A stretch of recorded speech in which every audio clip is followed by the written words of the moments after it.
Déjame decir unas palabras sobre ti, Helen. Veamos. Helen, que nos hablará hoy, es brasileña, y se mudó a Chile hace 13 años ya por amor, que creo que es la mejor razón para cambiarse de país. En su juventud estudió veterinaria por un tiempo y disfrutó jugando el RPG Hombre Lobo, el Apocalipsis.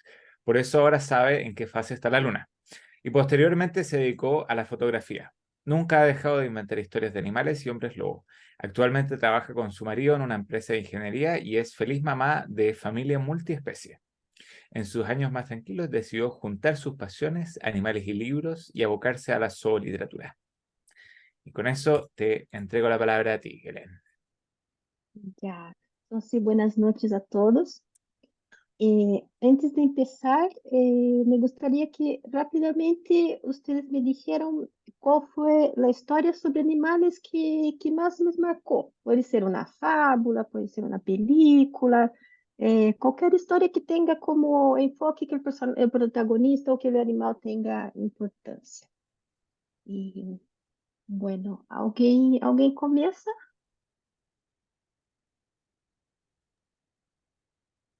Si quieres, yo parto. Ya, Alejandro. Yo creo que dentro de los que son los clásicos, bueno, de lo que al menos a mí me gusta ciencia ficción, el, el bicho, el animal más terrible que han dado ha sido el Alien, el bicho Alien, la película Alien, con su sangre de ácido, con su cuerpo cubierto de esta baba que evitaba que se quemara y todo lo demás, con su crueldad animal, bestia cuyo motivo era básicamente sobrevivir. Yo creo que ha sido una de las más intensas y, y tremendas protagonistas animales que he visto. Ya, gracias, Alejandro. ¿Alguien más? Yo, sí, para Ya, hacerlo cortito, El Rey León y Bichos, las películas de dibujos animados. ya. Ujú. ¿Y qué le gustó? Eh, en El Rey León, la verdad, más que el conflicto por el reino y todo eso, me gustaba, sobre todo cuando chico, Timón y Pumba. Encontraba así Ujú. como que la película cambiaba de tono ahí. Y me encantaba como eran personajes tan importantes, pero estaban siempre como al margen de la historia. Encontraba muy interesante eso. De hecho, años después Disney sacó una versión de la película que contaba El Rey León, pero desde la versión de Timón y Pumba y me encantó eso. Y en Bichos, me gustaba cómo se, toda esta historia como de la colonia se tiene que trabajar en equipo, tenemos que aprender a trabajar todos juntos, en contra de esta como gente que nos viene a hacer daño y al final las personas que menos parecen ser las elegidas o las aptas terminan siendo las más importantes, liderando todo. Pero al final lo importante es el trabajo en equipo, ganan porque todos están juntos. Y encuentro que es un mensaje súper potente. ¿Eh? Ya, muchas gracias. ¿Alguien más?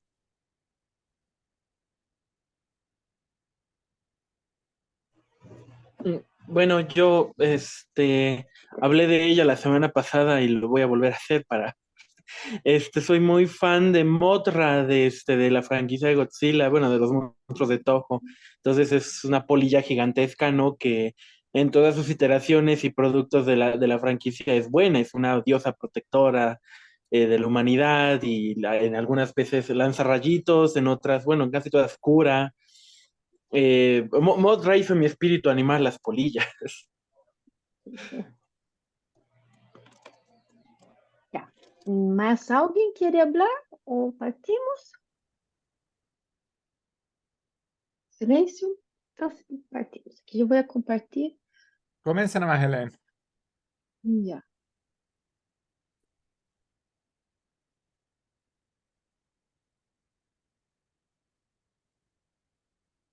No estoy,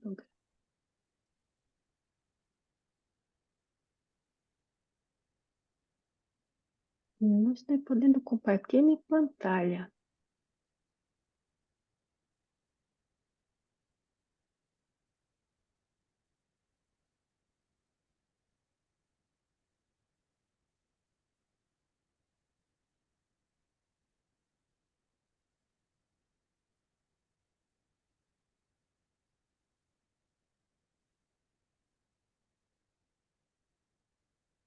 ¿Estás teniendo algún problema?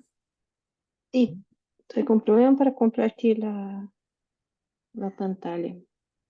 ¿Te aparece la opción al centro de la barra abajo? Sí.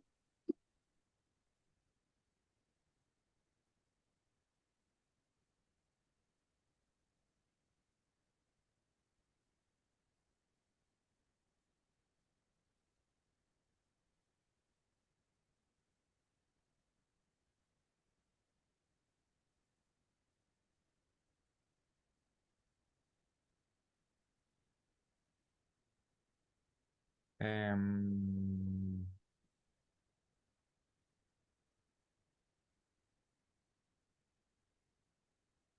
Ya, a ver. ¿Qué problema estás teniendo? ¿No encuentras el botón? ¿No puedes seleccionar tu pantalla? ¿Cuál es el... No, no permite buscar mi archivo. Vamos ver ahora.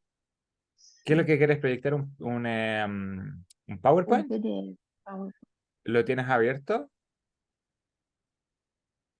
Porque no Sí. proyecta directamente el archivo, sino la pantalla. Ujú.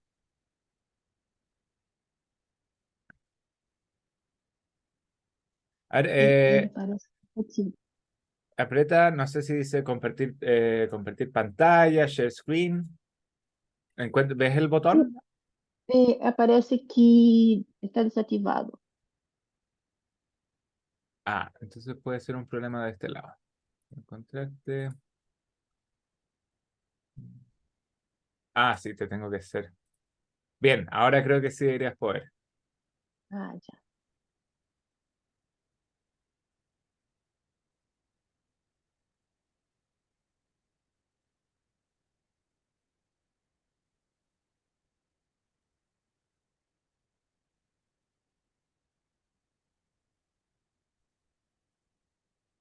Ya.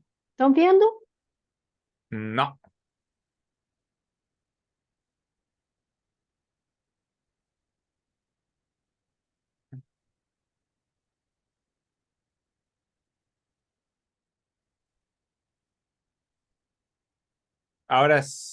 sí, ahora sí, ahora sí, ahora sí. Sí, Sí, estamos viendo tu pantalla, tal como la ves tú. está. Sí, Ya, ya. Entonces, perdón por el contratiempo. Eh, bueno, vamos a empezar. Eh, Aquí, como dije a ustedes en el comienzo, yo soy una persona que tengo una formación en fotografía y ahora decidí en ese momento de la vida juntar dos pasiones que son los libros y la literatura. Entonces, la idea más que nada es hacer un recorrido por los textos que voy leyendo y a través de los textos ver cómo cada autor logró alcanzar la subjetividad animal y expresar esa subjetividad y esa alteridad en sus cuentos. Para eso, yo me estoy valiendo del trabajo de mi compatriota María Esther Maciel, que es profesora de literatura y poeta, y ella, junto con la Julieta Aguilín, que es argentina, son dos pioneras en el estudio de la literatura en Latinoamérica. La Sherry Vinti, que también es profesora en Estados Unidos, y ella escribió ese libro sobre alteridad animal, que es base también para lo que yo voy a hablar. Eddie Young, que es divulgador científico y que trabaja con las sensibilidades, los sentidos animales, y el Aromu, que es poeta y escritor y trabaja con zoopoética. Entonces vamos a empezar con su literatura. ¿Qué es la zooliteratura? La zooliteratura es toda literatura con enfoque en animales. Entonces, desde de las fábulas, los bestiarios, las biografías animales como el Flush de la Virginia Woolf, todo eso es zooliteratura. Sin embargo, en los últimos años se está desarrollando un campo de estudio que se llama estudios animales, que é uma maneira transdisciplinária de estudar o animal. Então, se reúne zoólogos, filósofos, antropólogos, profissionais de direito, y la zooliteratura está inserida en eso. Entonces, dentro de esa zooliteratura se busca, se privilegia el estudio de los textos que consideran el animal como teniendo agencia, teniendo capacidad de decisión y actuación por motivo propio, más que como un autómata por instinto. Entonces, para los estudios animales y para la literatura, los animales son dotados de sensibilidad, inteligencia y conocimiento. Entonces, esos son los textos que serían más foco de la zooliteratura. La zoopoética, segundo la definición del Moll, y yo voy a hablar un poquito de poética. Nosotros tuvimos una sesión muy linda sobre zoopoesía. La idea aquí no es hablar de poesía animal, sin embargo, algunas cosas son más fáciles de comprender em textos más cortos e mais intensos, que são como a da poesia. Por isso que eu vou entrar um pouquinho em zoopoética. A zoopoética também seria toda a poesia com enfoque em animais, em la relação humano e animal. A zoopoética não diz respeito só à literatura, se pode dizer a zoopoética de uma película, de uma escultura, as formas como esteticamente, narrativamente, logra alcançar a alteridade animal. Sin embargo, vou usar a definição de Aaron Moll, porque a definição dele, apesar de ser muito mais restrita, ele põe mais ênfase no animal.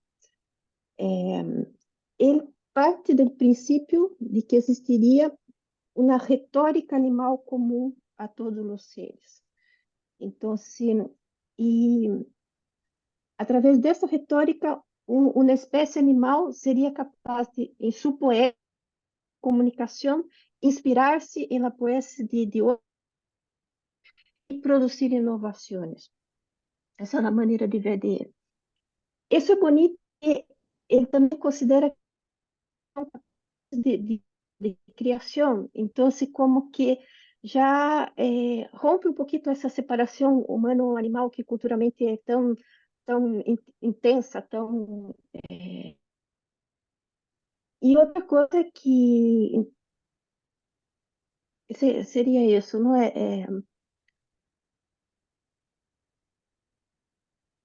Ele considerar que o animal também é capaz de produzir poesias. Tanto zoopoética como a zooliteratura, esses são termos que surgiram numa conferência dada por o filósofo Derrida, no final dos anos 90, e ele menciona a zoopoética e a literatura a primeira vez com que aparecem essas palavras. E nessa conferência,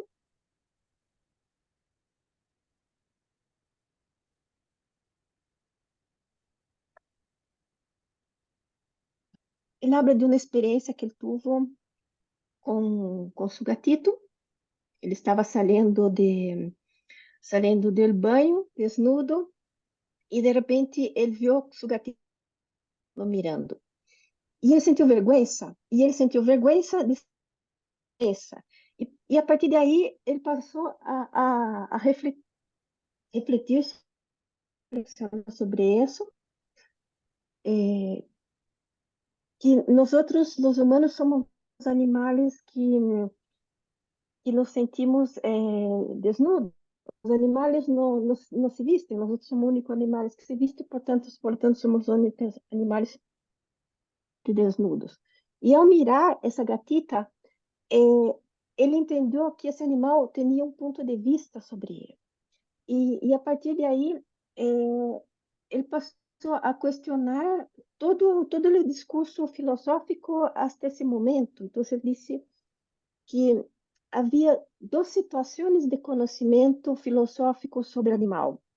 O conhecimento dos filósofos, que pensavam no animal, escreviam sobre o animal, reflexionavam sobre o animal, criavam teorias sobre o animal, pero não tinham a experiência de serem vistos por animal. Viam os animais, pero não tinham a experiência de ser vistos por animal, ou seja, não consideravam sua subjetividade.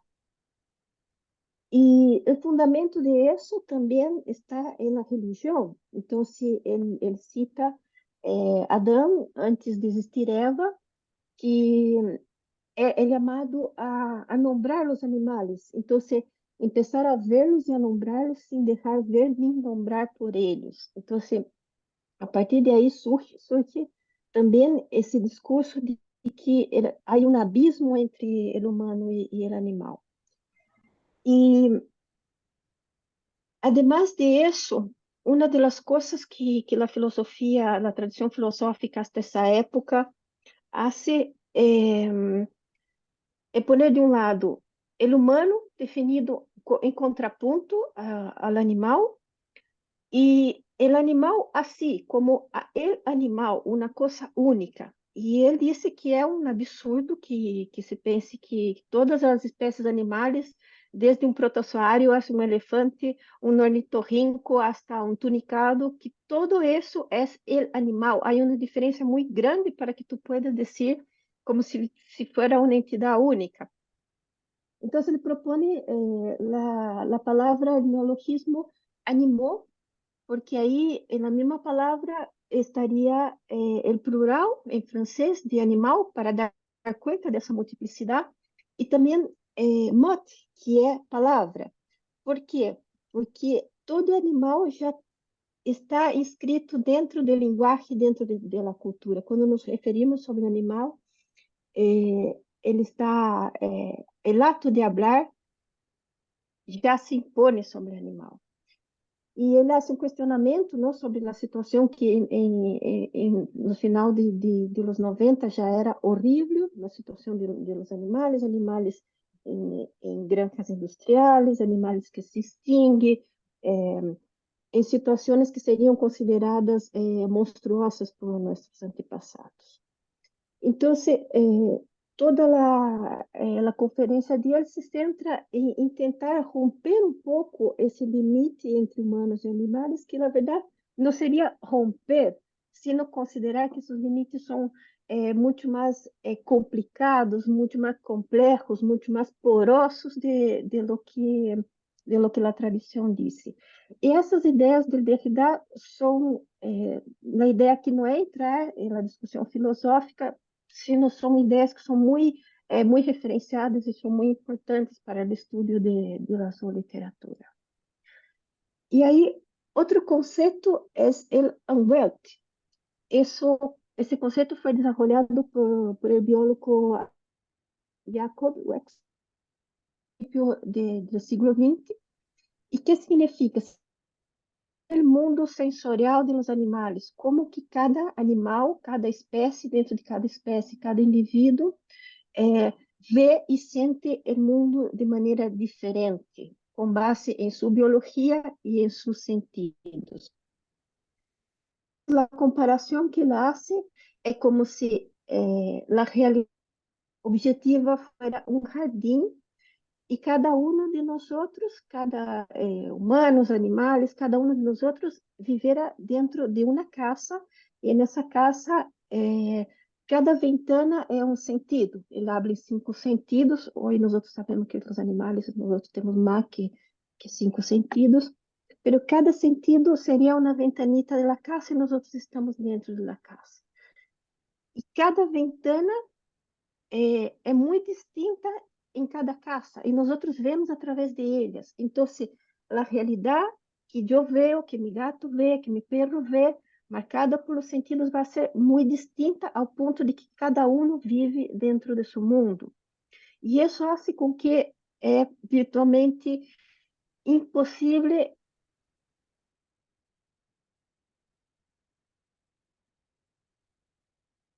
Parece que tenemos un problema. Perdimos a Len.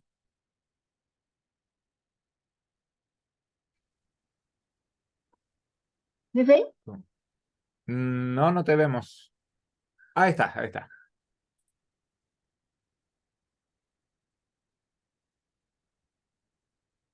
Voy a volver a hacerte anfitrión. Ahí puedes volver a transmitir tu pantalla.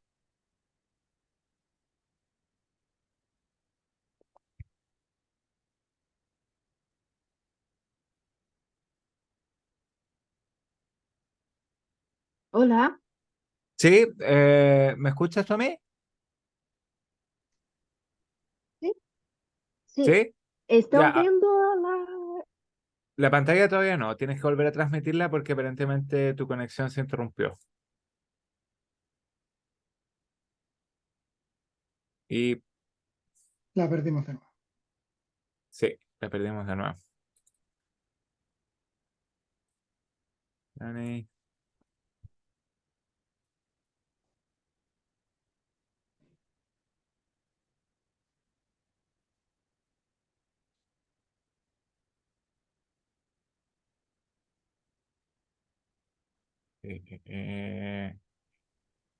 Ahí se volvió a unir. Bien. Eh, eh, eh.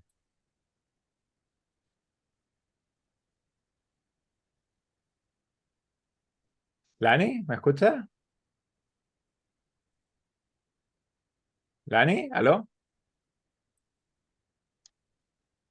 Sí, ¿pueden ver?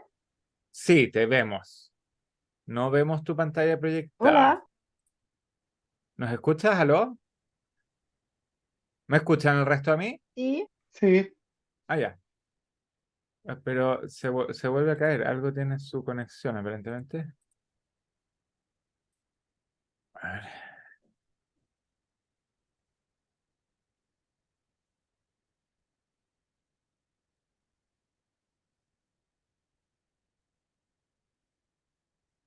parece que está congelada.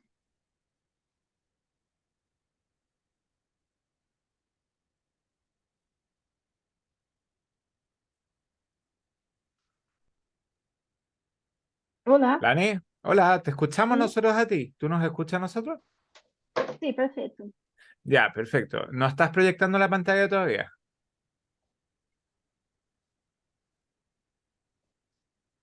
Ahora sí volvemos a funcionar. Ya, bien, entonces hablábamos del Unwelt.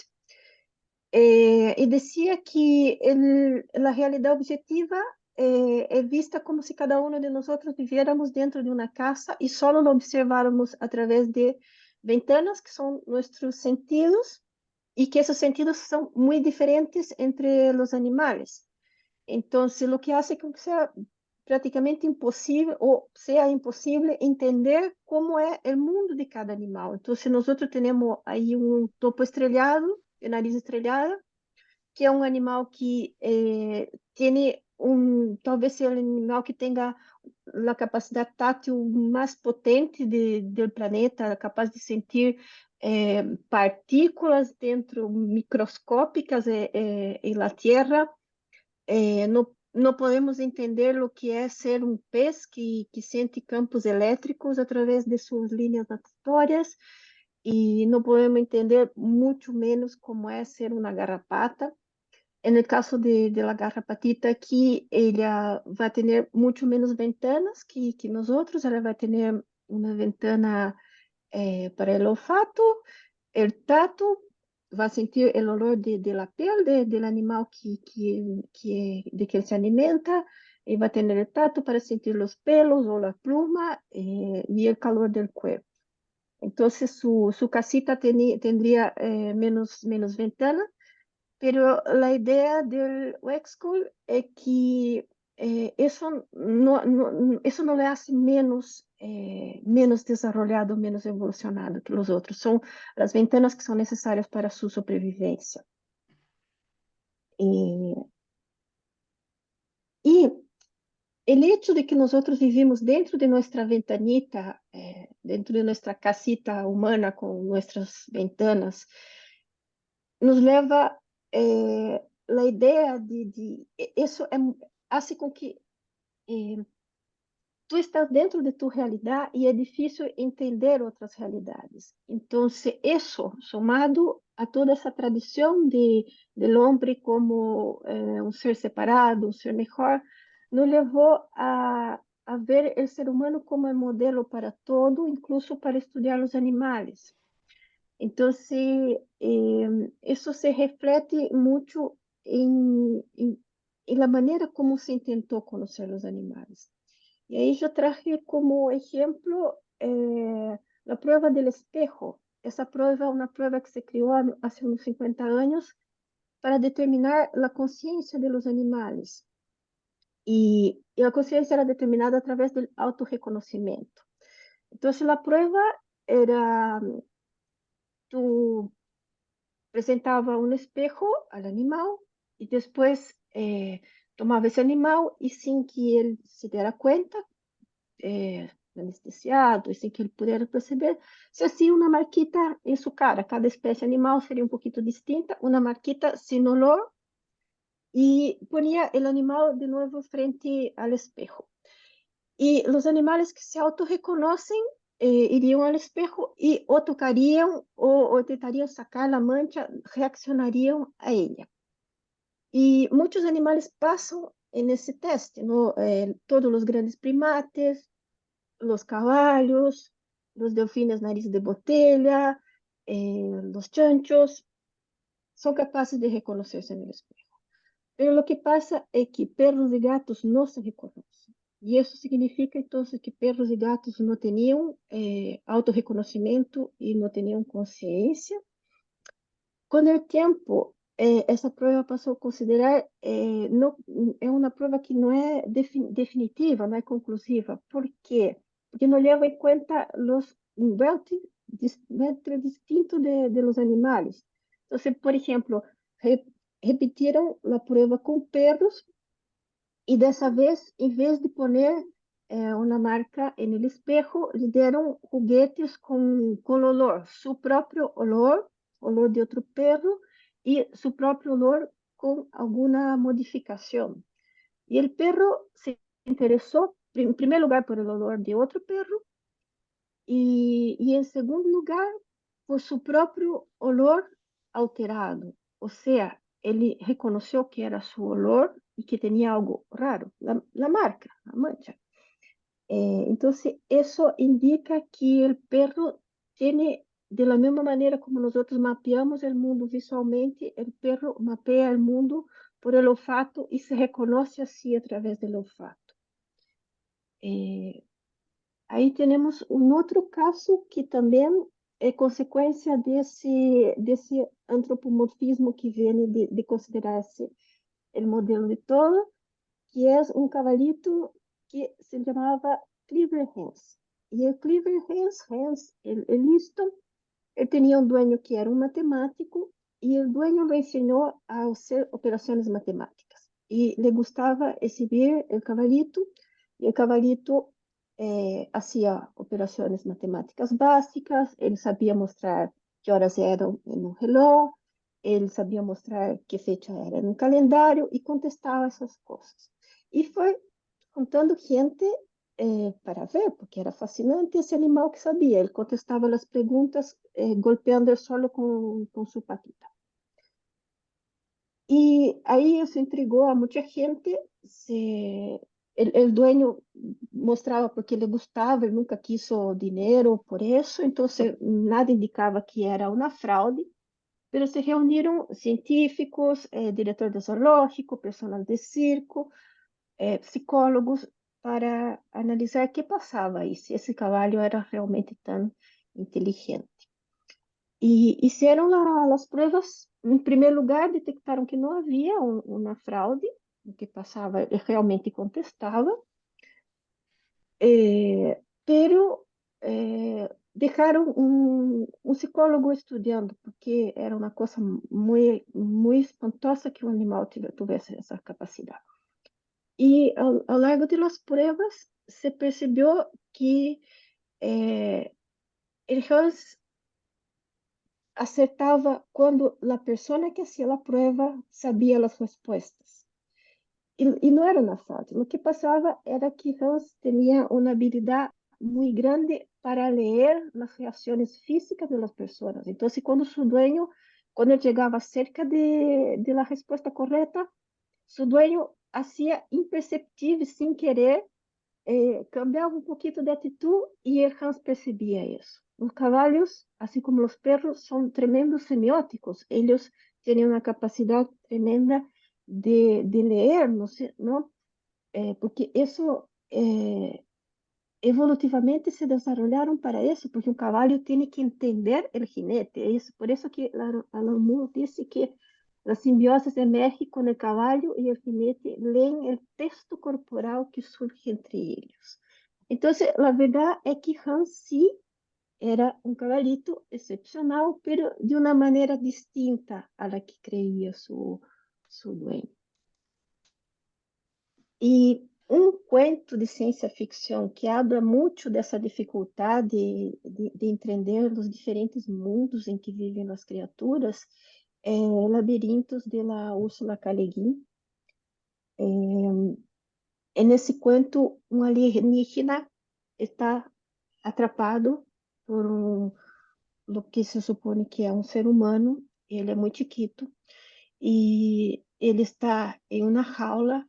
La comida que lhe dão para ele são hojas, que seria sua comida, pero são hojas recogidas do suelo. Então, a substância que las haría digerível já não está aí. Então, esse alienígena está morrendo de hambre e ele é posto em labirintos. E a ideia do científico é que ele cruza o labirinto. Pero o alienígena, sua maneira de comunicar-se não é como la nuestra, él se comunica por bailes. Entonces, él va puesto en un laberinto y él hace un baile y él va haciendo, él entiende que el humano es inteligente porque construye laberintos como su propia gente.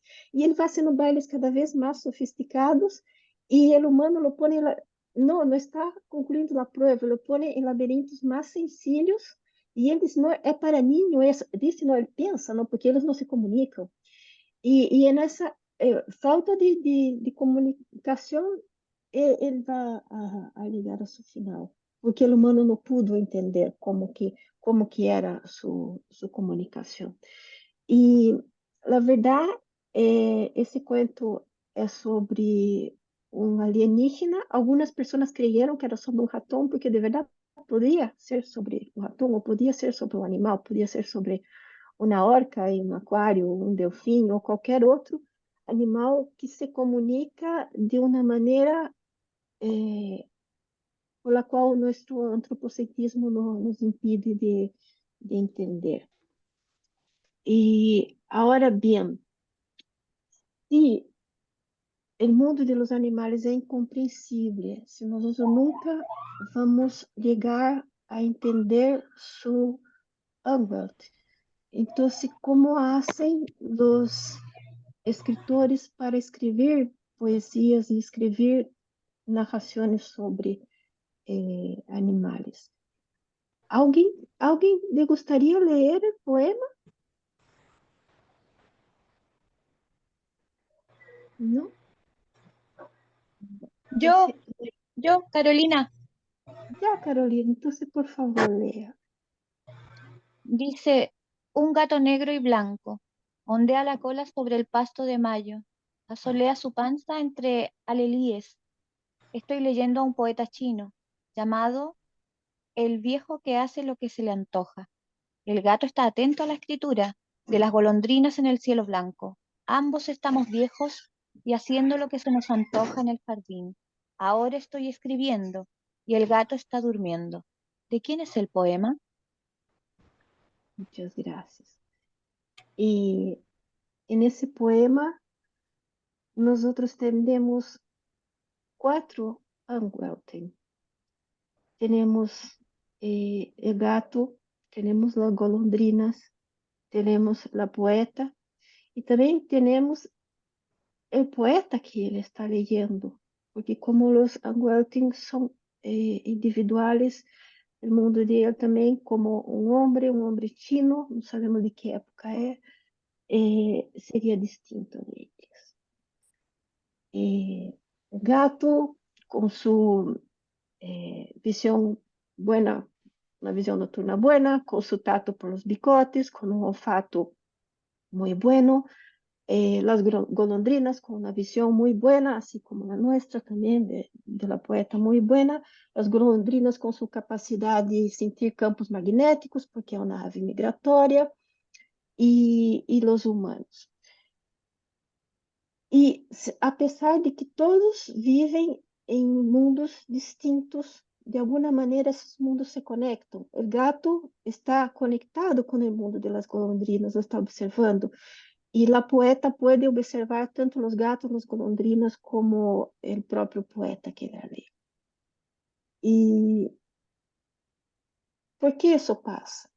Porque a pesar de que los mundos son distintos, nosotros tenemos ancestrales comunes, nosotros tenemos una cierta capacidad de, se no entender, por lo menos tocar de alguna manera. Una de las razones es que, por ejemplo, los animales cazadores tienen que anticipar lo que hacen sus presas. Las presas tienen que, de cierta manera, entender el cazador para lograr escapar de ellos. Entonces, nosotros tenemos una cierta capacidad de comprender. Sería como una orquesta donde cada uno está tocando sus instrumentos, pero todos hacen una sinfonía juntos. Entonces, hay una cierta interconexión. Eh, Eso de los cazadores es interesante porque en uno de los libros de Soul Poética, que es la poesía, hay un ensayo sobre cazadores, tanto del medioevo como del principio del siglo XX, que escribían sobre sus cazadas y sobre sus cacerías, y essas personas atribuíam subjetividade aos animais. Não se espera muito de los caçadores que tenham empatia com os animais, pero um caçador que está caçando com armas que são mais rudimentares e com perros, ele percebe que ele tem que entender os perros e o animal que está caçando. E esse animal eventualmente escapa. E quando escapa, há uma admiração e há um entendimento de que esse animal não é uma coisa, de que esse animal supo como escapar, de que esse animal tem suas estratégias, tem sua objetividade. Então, é dessa maneira como nós outros logramos, de certa maneira, tocar os animais. Aqui temos um outro poema do Jaguar. Se alguém mais se animaria lendo, se não leio eu. ¿Lo leo? Sí, Ya. por favor. Los monos bostezan y adoran sus pulgas bajo el sol. Los loros chillan como si ardiesen o se contonean como fulanas para que el paseante les dé una nuez. Cansados de pura indolencia, el tigre y el león yacen quietos como el sol. La cola de la boa es un fósil. Una tras otra, las jaulas parecen vacías o bien cargadas del hedor que resuma la paja de los que duermen. Una escena ideal para decorar la pared de una guardería. Pero una vez pasada estas, quien corre como los demás llega a otra jaula donde la multitud se detiene, observa hipnotizada, igual que un niño un sueño, un jaguar circulando rabioso por la oscuridad de su prisión, taladrándola con los ojos, a punto de estallar, no aburrido, la mirada satisfecha de que el ardor la ciegue, los oídos ensordecidos por el estruendo de la sangre en su cerebro. Gira junto a los barrotes, aunque no hay jaula que pueda con él, como no hay celda que prese el visionario. Su zancada es el páramo de la libertad. El mundo rueda bajo el largo impulso de su talón, que llega a los horizontes al suelo de su jaula. Isso, muchas gracias. Entonces, en ese poema, el poeta nos lleva a través de un zoológico donde se ven los animales aburridos, dormidos, animales que ya nadie los toca, y de repente hay un jaguar que gira, que gira, que gira, que gira, un animal que en ese girar ya está ciego por ese movimiento, usted está sordo por la sangre que golpea sus ojos. Un humano encerrado, ¿cómo se evadiría de una cárcel? Un humano lo haría por la imaginación, pero un jaguar no es un animal no tiene esa dimensión de imaginación. El jaguar es una potencia muscular, es un animal que es capaz de cazar una capibara, un jacaré dentro de un río. Entonces, analizando esse poema, el libro La vida de los animales, la personaje Elizabeth Costello, que é uma escritora que está muito preocupada com como transmitir a subjetividade animal, ela nos disse que Terry Hughes compreende que la conciencia de un jaguar no es una conciencia abstracta como la nuestra, es una conciencia cinética, de movimiento. Entonces, en ese movimiento del jaguar, ir para acá, ir para allá, ese animal se está induciendo a un estado que él logra evadir el horror del cautiverio. Él te pone dentro del jaguar y te hace sentir eso. Y el poema pierde un poquito en la traducción, pero es tremendo eso cuando tú lees y que ese animal con ese movimiento consigue hacer con que los horizontes lleguen. Uno puede entender esse movimento estereotípico de los animales en cautiverio, pero cuando uno lee ese poema, uno entiende cómo que el animal obtiene alivio de eso. E como que o poeta compreendeu isso? Não é um entendimento que vem de estudar o animal, é um entendimento que vem de mirar esse animal e entendê-lo não como um jaguar que simbolize todos os jaguares, assim como a gatita de Derrida não era todas as gatitas, era um gatito especial, específico. Unir-se ao indivíduo e de alguma maneira conseguir conectar-se com ele.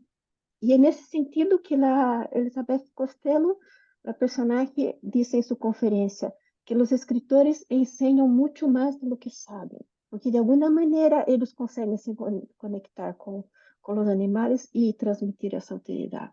Essa é uma capacidade que nós outros temos de conectarmos com os animais e construir alguma coisa a partir disso. Por isso que em sua conferência, ele Derrida disse que o pensamento do animal, esse pensamento aí, é de la poesia, mas que de uma racionalidade. E isso também se pode, obviamente, lograr através de outras artes, não só de la literatura. No aqui nós temos essas fotos são de Araquém Alcântara, que é um tremendo fotógrafo de natureza e é capaz também de captar algo destes animais. Agora, esse poema, Jules Piver, perdão, porque está em português, esse poema não está traduzido para o castelhano, mas eu creio que é um poema que expressa muito bem algumas coisas. Eu vou a lerlo, vou hacer, el portugués es parecido con el español, entonces voy a traducir mientras leo para que nosotros podamos comprender. Entonces, él se llama Encuentro en el Jardín, ondulando el cuerpo reptil siempre adelante cerca del suelo. Gracias al oculto muelle, la serpiente ágil trazaba su camino en el verde. La miré frente a frente, su cabeza erguida en tallo, yo petrificada, el cuello sobresalto. Sensación de asco me recoge entera, tamaña la extrañeza de colores y contornos puestos en confrontación. Súbito la revelación en luz se prende, un segredo a nos unir acaba con el miedo. La común seducción por el verde, la tierra de arcaicos mistérios, pegando-se em nuestra epiderme, nos enredando em suas redes. Eu também um ser de veneno, eu também um ser inepto ao vuelo. Ambas inquilinas do mesmo suelo, ambas coincidentes no tempo. Então toco sem asco o corpo de la exótica hermana, el encuentro desde sempre inscrito en los designios de Odebrecht. Entonces, la Astrid Cabral habla de un encuentro con una serpiente en su jardín, un animal que le da asco y que de repente ella tiene una revelación, una epifanía de algo que las conecta. Yo también un ser de veneno. Entonces, ella se da cuenta de que la serpiente, así como la mujer, las dos tienen un estigma cultural, no son presentadas como traicioneras, venenosas, y ahí volvemos a la conferencia, a esa parte religiosa que, se de un lado separó el animal, también marcó la mujer, ¿no? Eu também não ser inepto para o vuelo dos animais terrestres. Ambas inquilinas do mesmo suelo. Então, estão no mesmo lugar e no mesmo lugar e no mesmo tempo. Esse momento onde tu tomas um animal e pensa, somos tão distintos, pero tua existência e a minha coincide, estamos vivos. De um tempo quase infinito, de um espaço tremendo, estamos vivas no mesmo lugar, no mesmo tempo. E tempo aqui tem também ganha um outro sentido, porque de los seres vivos, nós não podemos conectarnos com o tempo das plantas. Se tu haces um time-lapse, as plantas também se movem, mas é um tempo que não é perceptível. O tempo de los animales é perceptível. Há animais que são muito rápidos, há animais que são muito lentos, mas existimos dentro, nossos mundos se conectam por el tempo.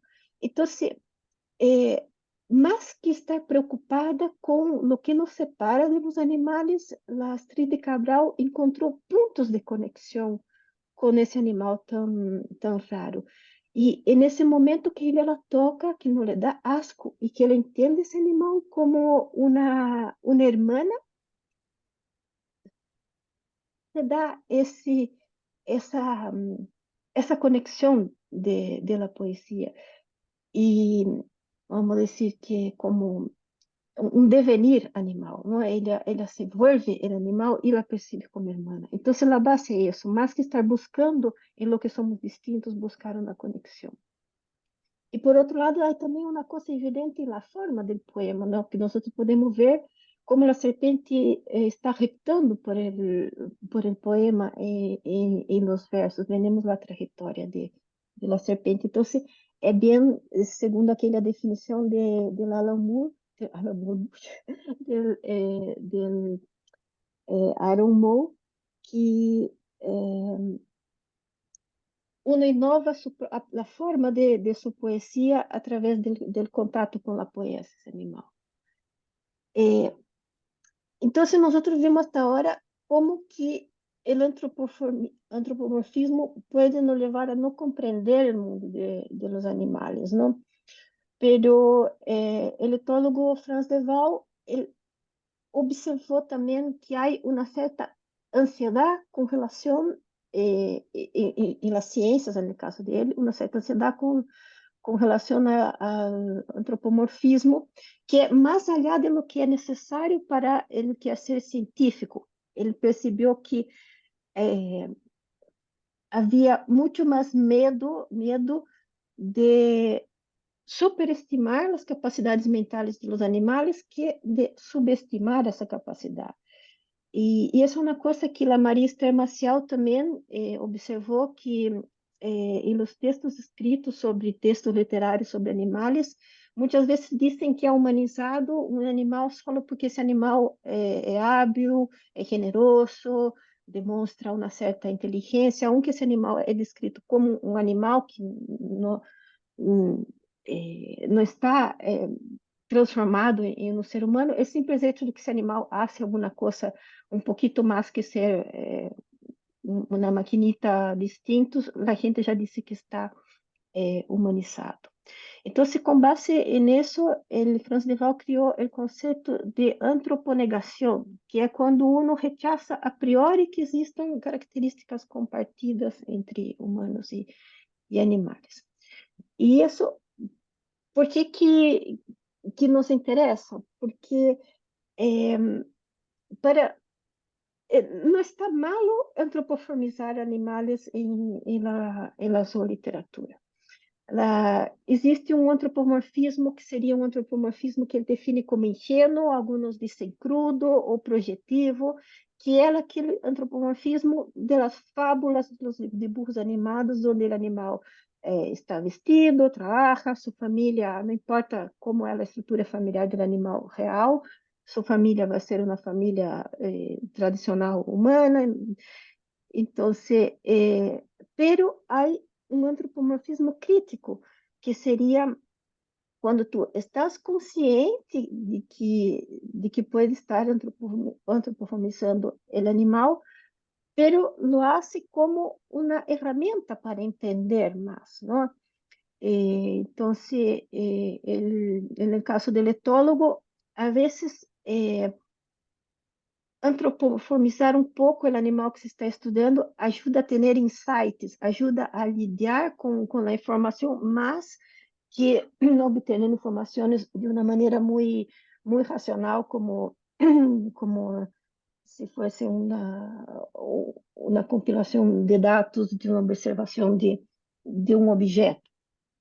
Aí nós temos, por exemplo, quando a Jane Goodall observou guerras em chimpanzés e ele apresentou seu trabalho e lhe disseram que não, que aquilo não passava e que era porque da maneira como ele estudava, incluso relacionaram o hecho de que ele dava nome aos chimpanzés e por el medo de la antropomorfización, y sin embargo, las guerras entre chimpancés después fueron vistas mesmo em situação onde não havia humanos e existiam. Então, não era o hecho de que ele los nombrava ou que tinha um contato, muito por el contrário, o hecho de que ele estava tão imersa no mundo de los chimpancés que ajudou a ele a desenvolver o trabalho incrível que isso.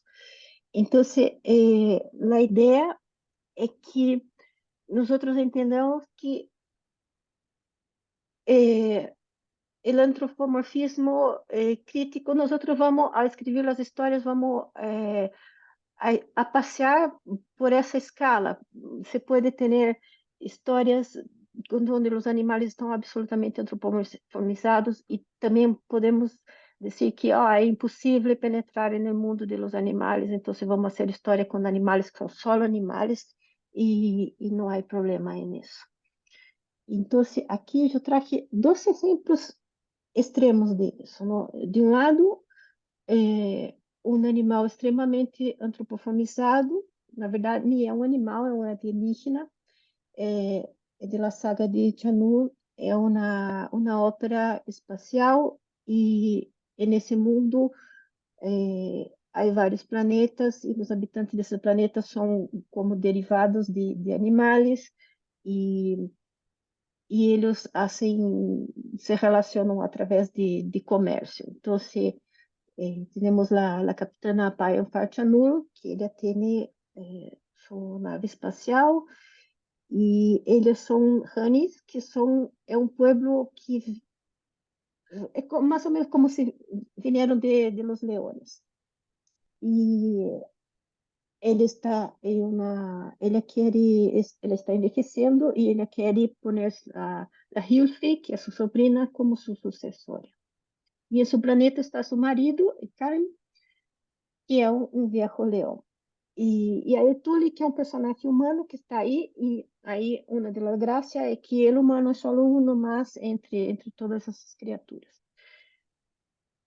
Não há muito de antropocentrismo nessa história. Por exemplo, quando ele vai conversar com ele de Hakikiti, que seria um ser como um reptil. Ele se apresenta a ela e ele está comendo um animalito vivo. É uma cena bastante impactante, pero em seguida nos dizem que não importa, esse animalito era estúpido. Então, nós pensamos, será que os animalitos são, lo comemos, os animalitos são estúpidos, ou será que decimos que são estúpidos porque lo comemos? Então, há esse enfoque aí. Pero, sin embargo, todo o resto da história é muito interessante porque ele toma a própria estrutura social de los leones para criar esses honey. Então, temos a nave comandada por las leonas, seriam as que vão a ganhar o sustento de seu planeta, e os leones machos quedam no planeta porque eles são muito inestáveis para isso, e o marido dele também está velho e há toda uma disputa de clã. Ele está enfrentando uma conspiração dentro de seu clã. E esses animais também são mostrados muito como as reações dele. Ela usa muito os gestos animais. Então, suas orejas, quando está nerviosa, suas orejas se pegam no crânio. Seu marido tem a nariz coberta de cicatrizes, como seria um leão velho. Ele se aproveita muito de isso. Então, como ela conseguiu o contato com o animal foi através de usar a estrutura social e os problemas que um leão de verdade enfrentaria e pô-los em uma sociedade derivada de los leones. E são coisas que nós podemos entender como primates, nós podemos entender o que é a sociedade de los leones. E ele cria seu mundo com base nisso, o que é bastante interessante. Esse é o ponto que ele logrou, o ponto de contato com essas criaturas. E em outro extremo, nós temos El Matadero, que é um cuento de um argentino. Nesse cuento há um condutor que está acostumado a levar mercancias, objetos, e que há muita lluvia, e aí lhe pedem que levem um caminhão com ganado. E no meio da noite ele não consegue dormir com os bois atrás. Então, aí vou ler. Era um rumor lo que empezó a perturbarlo. Hasta no acurrucarse y cerrar los ojos, no había notado.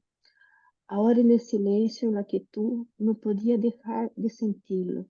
Era un rumor, un movimiento contenido. Era una presencia. Se asomó a ver si algún otro camión llegaba o si ya estaba detenido a corta distancia, pero no había nada. Se fijó en la estación de servicio, si acaso alguien había aparecido, y la encontró tan desolada como antes al llegar. Se preguntó si alguien estaría merodeando, talvez el camión con la idea de robarlo, como a veces pasaba cuando la carga era onerosa. Pero poco a poco de reflexionar, estableció lo que distinguía no eran pasos, ni acecho, ni sigilo. El rumor existía en el propio camión y no fuera de él. Acostumbrado a llevar tan solo amasijos de hierro y acero, Heredia entendió que lo que ahora percibía era la presencia de los animales. Entonces, en ese momento, esa situación donde existía el mundo humano en la cabina y el mundo animal en la parte, en el cargamento, começa a se desestabilizar com base, e ele sente isso como um ruído, essa presença de los animais começa a molestar-lo, e ele tenta comer, e já não pode comer um sanduíche de pão e carne, e aparece uma prostituta que oferece seu trabalho a ele paga, mas tampouco ele logra estar com ela, e isso o vai molestando. hasta el punto que llega y él va a verlos, pues. Desde allí pudo ver muy bien a los animales reunidos. Los vio de cerca, los vio en detalle. Vio el temblor ocasional de una oreja suelta. Vio las esferas excesivas de los ojos bien abiertos. Vio la espuma de la boca, vio los lomos. Vio cueros lisos y manchados. Vio la espera absoluta. No vio lo que imaginaba, un montón de animales con vida, sin otra cosa que en parte se parecía y en parte no. Vio un puñado de animales a los que se iba a matar muy pronto. Essa iminência lo que vio e lo que antes pressentia, la pronta picana que obrigaria ao movimento, el masazo em pleno crânio, la precisão de umas cuchillas, las labores del sueño. Estirou a mão e palpou na parte de um corpo fornido, como se com isso pudesse certificar a ignorância e a inocência de seu cargamento. Aí o futuro não existia. Então, esses são animais zero antropomorfizados, são animais que são animais e a maneira como ele se conectou com eles foi através de sua própria vulnerabilidade, sua própria mortalidade, sua própria condição de ser encarnado. E isso é o que a Maria Maciel disse que é uma situação de espejar-se. É uma das maneiras como tu te conectas poeticamente com o animal, é se espejando nessas criaturas. Então, nós vamos para a questão de os animais hablantes. Então, um animal que habla é sempre uma fábula? Não. Las fábulas no tienen muy buena reputación entre los amantes de animales, tampoco para muchas personas que estudian ese tipo de literatura. El propio Derrida dijo que la fábula es un discurso del hombre sobre el hombre, para el hombre y en el hombre. Pero, a pesar de eso, la cosa no es bien así.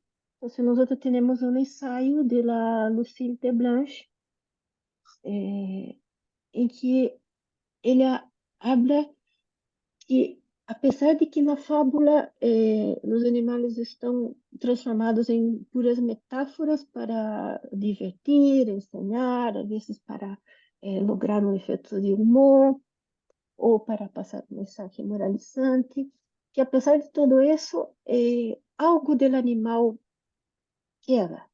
Então, ele cita como exemplo, por exemplo, as histórias de la senhora Tiggy Winkle, que é Cerecita, que está aí, que foram muito populares nos países de habla inglesa e alemã. São histórias infantis e que essas histórias, elas nos países onde há essas histórias de eriço, existem mais sociedades protetoras de eriços que em países, por exemplo, de línguas romances como França, onde essas histórias não existem. Então, apesar de que elas são fábulas, eles lograram fazer com que as pessoas tivessem simpatia por esses animais. E também, na época, assim como estava mais forte esse pensamento cartesiano do animal como uma máquina que não sentia nada e que atuava como um autômato. As fábulas de La Fontaine e de Perrault, elas lograram fazer com que a gente se sentira conectado com os animais, apesar de que a racionalidade diziam que não eram nada. Através das fábulas, não se perdeu essa conexão. Incluso La Fontaine era uma pessoa que queria os animais, ele pensava distinto dessa maneira, e ele pensava que com suas fábulas ele também podia ensinar a respeito dos animais. E o próprio... Lani, te interrumpo para recordarte el tiempo. Ya se nos está Ah, acabando un poco. já. Então, aqui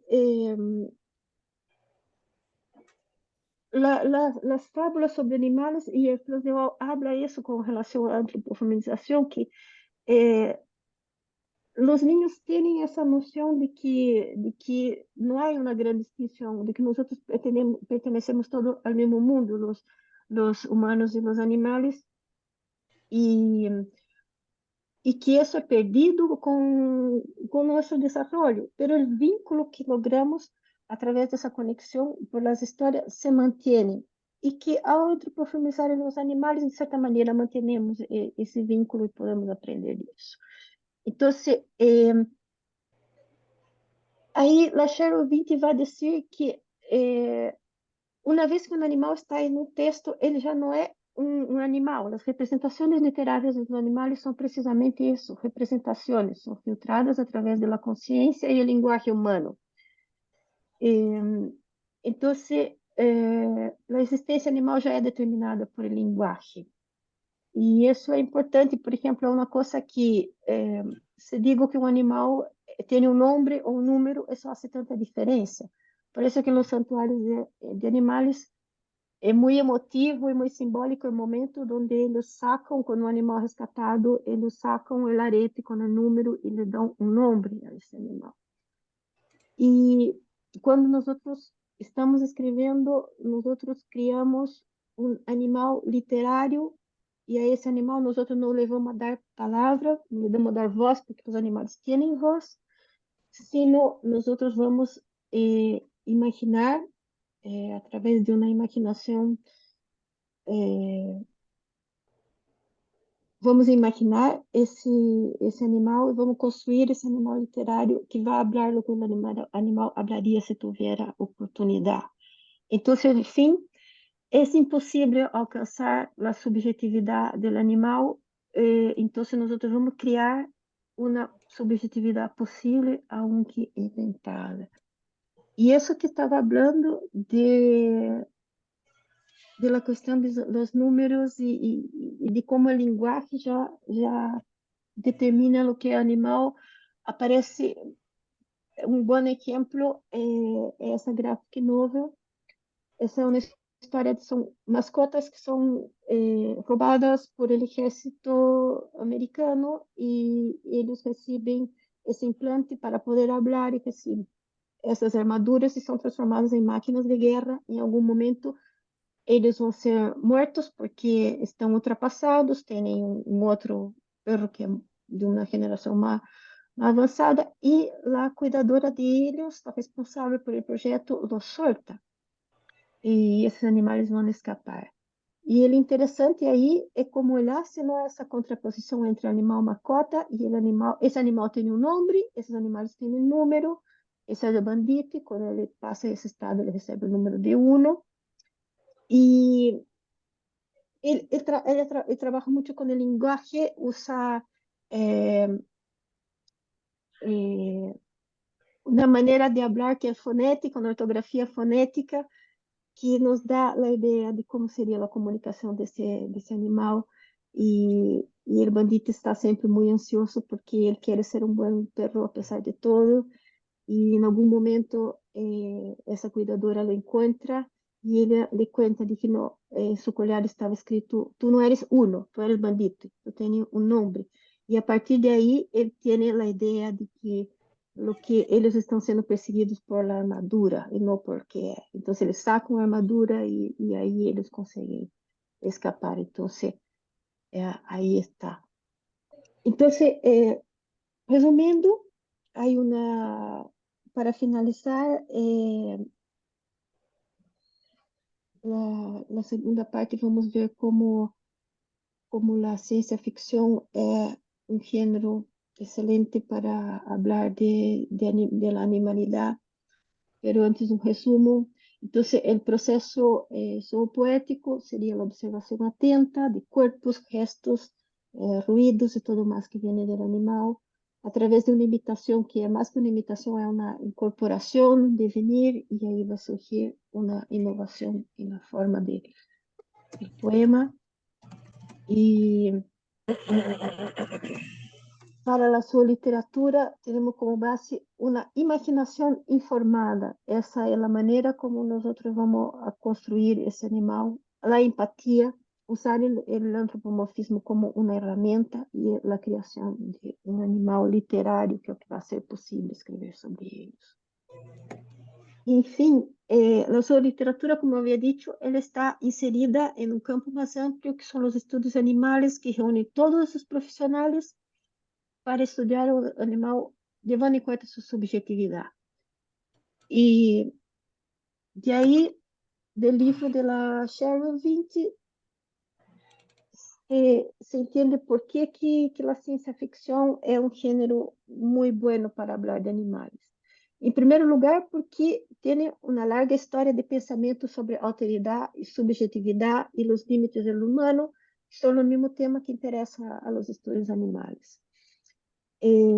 Por su turno, essa maneira de estudar os animais em conjunto e com uma visão mais compassiva, considerando que têm subjetividade, confere à ciência-ficção novas formas de abordar seus temas. De certa maneira, nós já temos alienígenas em nosso planeta, que são os animais, são tão distintos que são formas de vidas diferentes e com a vantagem de que estão aqui, que são vivos e podemos estudar. Então, os animais, tão familiares como estranhos em sua experiência de mundo compartido, oferecem uma maneira produtiva de pensar outras modalidades de existência, percepções e formas de estar no mundo, tanto na realidade como na ficção. Por outro lado, a ciência-ficção, por lo menos idealmente, ele assume reflexão e conteúdo científico atual e a ser extrapolações lógicas. Então, por isso, ele tende a incorporar os conhecimentos de etologia.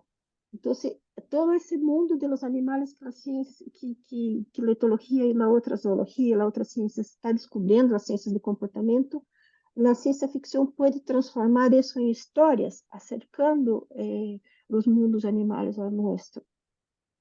Também, outra coisa que a ciência-ficção tem é a capacidade de criar o novo, um avanço tecnológico possível que todavia não existe e que pode permitir acercar-nos, no caso, permitir o animal falar ou permitir uma conexão cerebral com um outro animal. No caso, há um livro que se chama Kit Joner, onde se implanta uma rede neural no cérebro de ballenas e aí se consegue uma comunicação com eles.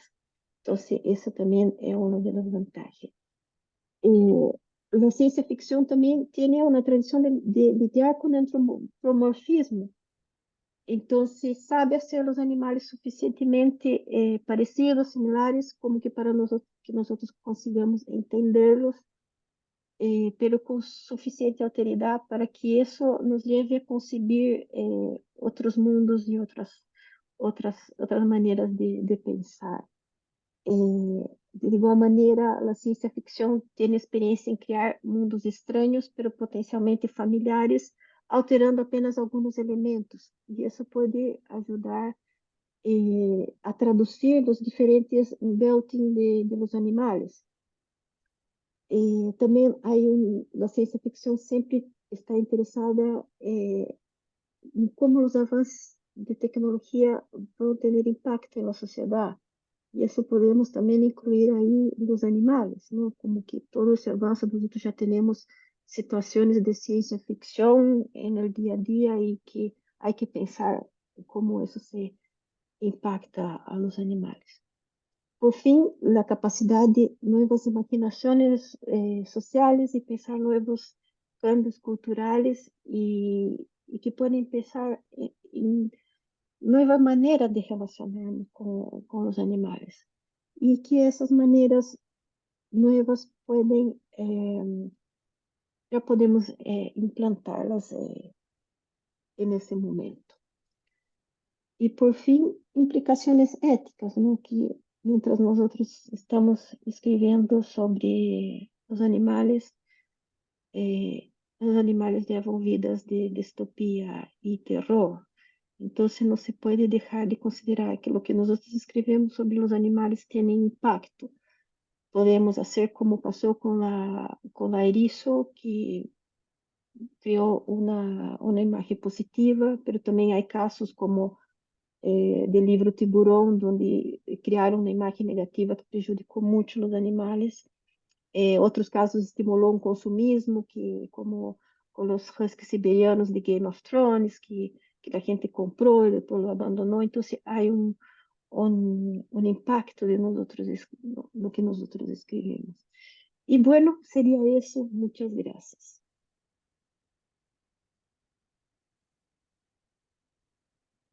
Perfecto, muchas gracias, Helen. Ah, yo estaba visible.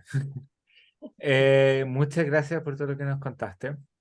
Ahora tenemos tiempo para revisar las tareas que pediste y que por lo menos tres, la última vez que yo revisé, había por lo menos tres entregadas. No sé si quieres ahora repasarlas, discutirlas. E podemos ver lo que escreveram. Estou ansiosa para ver. Perfecto, ¿a quién le interesa comenzar? No sé si prefieres mostrarlas tú, Helen, o las muestro yo. E eu creo que puedes mostrarlas tú. Vamos ver. Ahí está. Perfecto. ¿Con quién comenzamos? ¿Quién quiere comenzar? El método que tenía Donny era darle la preferencia a quienes habían mostrado menos de sus tareas, pero la verdad es que como yo no he estado presente en todas las reuniones, no sé a quién le falta exposición. Jorge, yo creo. Jorge, por lo menos en mi sesión no me acuerdo que que hayas tenido el turno de hablar. Sí, yo hablé la primera sesión, eso sí. Entonces, si hay otra persona que no quiera, le da que pueda hacerlo, si no, le doy nomás. Vamos, Jorge. ¿Quedó? Ah, bueno. Ya. Un pequeño disclaimer, sí, que ahora estaba revisando de nuevo Sin y disclaimer, sin ya, disclaimer. ya, El texto ok, habla solo. ok, le doy entonces. Mi cuento se llama Fink.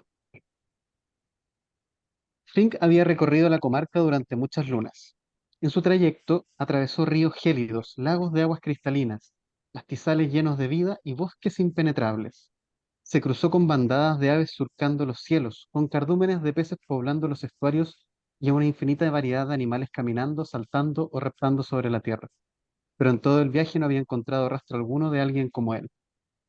Desde que su madre muriera, Fink había estado en movimiento. Ella fue víctima de una emboscada de los sin pelo que habitaban el humedal. Fink apenas era una cría en ese momento, pero los suyos tenían buena memoria, y él recordaba con exactitud. En la mañana de un caluroso día de verano, estaba junto a su madre. Jugaba a meter las patas en el barro mientras ella hundía su trompa en el agua y se abanicaba con sus orejas. De lejos llegaba el olor del humo que siempre acompañaba a los sin pelo. A Fink no le gustaba porque invadía su sensible trompa y la irritaba por dentro. Las bandurrias de la orilla graznaron y emprendieron vuelo justo al mismo tiempo en que las varas afiladas flotaron sobre sus cabezas. Las primeras no las tocaron, pero las siguientes sí. Su madre trató de advertirle, pero solo alcanzó a decir su nombre. Luego los sin pelo salieron detrás de las nalcas en que estaban ocultos y lanzaron una vara con tanta fuerza y precisión que se le clavó en el cuello. Esa fue la última vez que Finn escuchó su nombre. Su madre lo miró y con un movimiento de la trompa le indicó que corriera. Fink, asustado, trató de huir, pero era difícil en medio del lodazal. Movía sus patas con desesperación. Un par de veces cayó en el barro y quedó todo empapado, pero como pudo se incorporó y siguió corriendo. Solo miró hacia atrás una vez. Su madre tenía 6 o 7 varas enterradas en el lomo, pero seguía barritando y defendiéndose de los sin pelo con sus poderosos colmillos. Fink estaba lejos del peligro cuando su madre dejó de barritar. A menudo recordaba esa escena, en especial en las frías noches sin luna en que estaba solo bajo el firmamento reluciente. También rememoraba los paseos con su madre por el humedal, en los que le enseñaba qué comer, cuando le mostraba dónde refugiarse. En esos momentos su pecho se apretaba, su respiración se hacía más lenta y sus ojos se llenaban de lágrimas. Cada día era similar para Finn. Despertaba temprano, buscaba alimento entre las hojas más tiernas, bebía agua y continuaba su camino solitario en busca de más como él. A veces, cuando un ave se posaba sobre su lomo peludo o en sus colmillos, él le preguntaba si había visto a otros animales grandes, peludos y con trompa, pero nadie entendía sus barritos. Así que seguía caminando en silencio, a veces con algún animalito rondándolo, pero siempre solo, sin tener con quién hablar. Era la época del año en que todo florece. Había caminado innumerables jornadas y la fatiga se acumulaba en sus enormes piernas. Cada paso costaba más que el anterior. De pronto, la soledad lo inundó y decidió descansar. Cruzaba un bosque de alerce junto a un riachuelo, un buen lugar para reponer energías antes de continuar con su búsqueda eterna, con la dedicación de quien no tiene nada más que hacer. La picazón del humo en su trompa lo despertó en medio de la noche. Algo andaba mal. Al abrir los ojos, pudo ver que los alerces estaban cubiertos por lenguas de calor rojo que devoraban todo a su paso. Debería haber despertado antes, con el ruido del impacto, pero estaba agotado. Aún medio dormido, se incorporó y trató de llegar al riachuelo, pero el tronco llameante de un alerce cayó y le obstruyó el paso.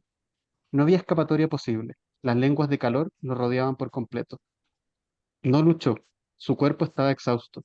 Recordó entonces cuando era una cría y su madre le acariciaba los pelos del lomo con la trompa mientras decía su nombre con ternura.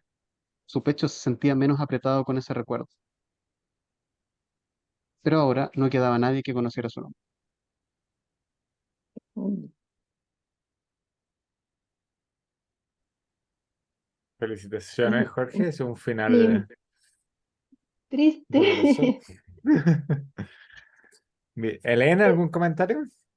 Y es una característica mucho de las historias de animales, ¿no? Que muchas veces son trágicas y, y bueno, no hay como escapar de eso, ¿no?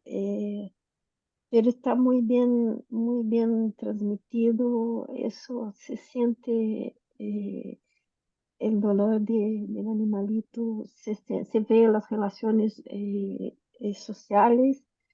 em, eh, la cacería, lo que enfrenta, el cambio de la naturaleza y no hay mucho como así.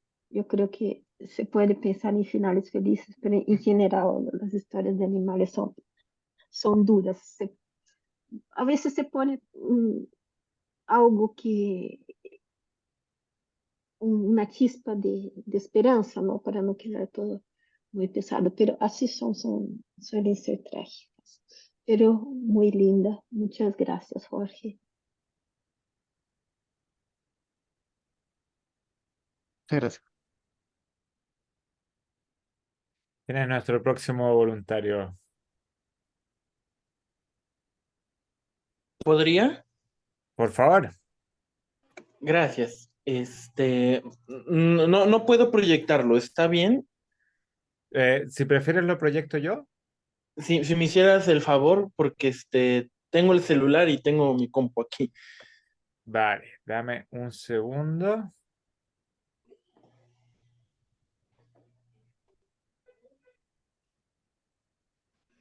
Eh,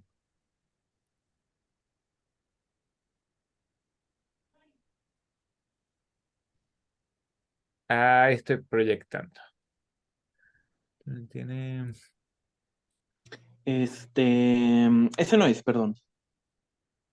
Este, tú no eres Osvaldo, ¿verdad? No, yo soy Néstor. No está ahí. Entonces, no, no está aquí. No lo subió aparentemente. No puede ser. Este, creo que sí lo podría proyectar. ¿Quieres pasar a otro o quieres que lo lea así directo? Pasemos a Como, alguien más mientras tú lo subes y ajá, después volvemos a sí, ti, ¿te sí, parece? sí, sin problema. Sí. Perfecto. Entonces, Osvaldo. Ya, ahora veo la diferencia entre Osvaldo. Sí, sí, Confundí el pelo. ¿Quieres seguir tú?